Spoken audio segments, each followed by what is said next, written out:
Hello again, everybody. Okay, I've got a quick little video for you today about something that I've seen and been asked about recently, so I wanted to share it with everybody. So you've probably heard all about universal links, um, clean links, making your links pretty so that they're not these big ugly links that go all the way out to Amazon, that sort of thing.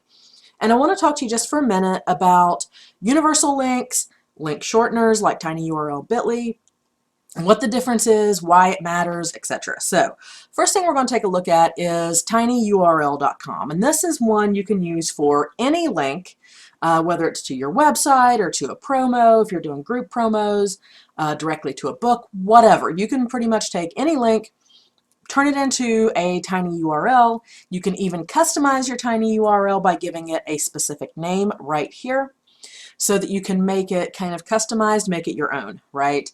So that is wonderful for doing different sorts of things like group promos or links to a page on your site that may have a kind of a longer link. You want to make it shorter so it's easier for people to remember. Great for that. Same with bit.ly. Wonderful for that.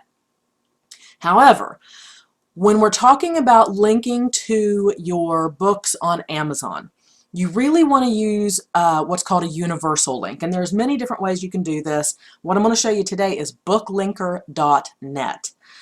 So what is the difference between something like tinyurl and booklinker?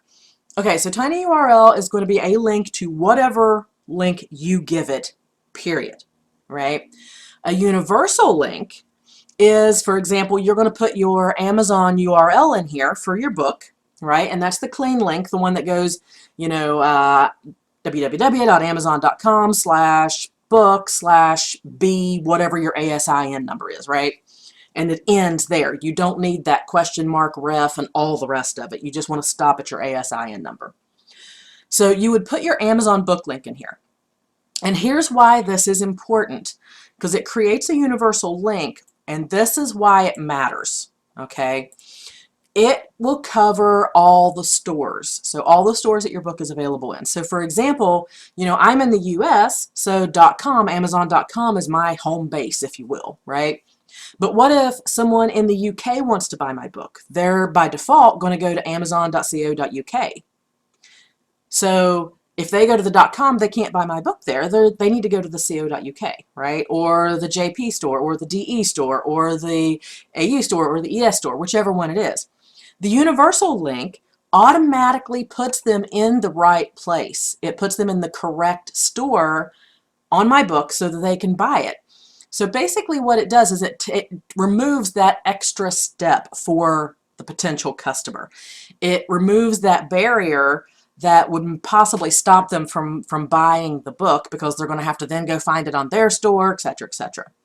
So universal links are extremely important in that, we want to make, whether it's our books or anything else, this is a basic marketing and sales thing. You want to reduce all the barriers to entry for someone to make the decision to purchase with you, right?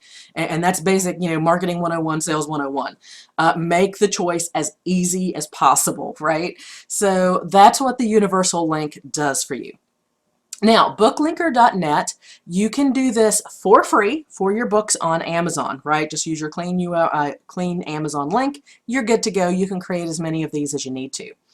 Now, you may ask, hey, okay, great. So what if I have books that are wide? What if my books are also out on iBooks or Kobo or wherever?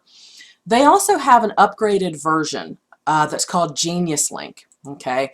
And Genius Link, it's click-based, and it can be as little as $5 a month. If you do have a fairly decent-sized backlist, if your books are wide, this is a good choice, and it's also very inexpensive. It's going to give you that same benefit of the universal link, and it's also going to give you a very nice, very attractive kind of landing page that has the different stores that your book is on. So it's really a good choice. The other thing that the upgraded booklinker, the Genius Link, will give you is if you have affiliate accounts set up with Amazon, with iBooks, with whoever, then you don't have to use just your basic Amazon link. You could, or iBooks link, you can use your affiliate links.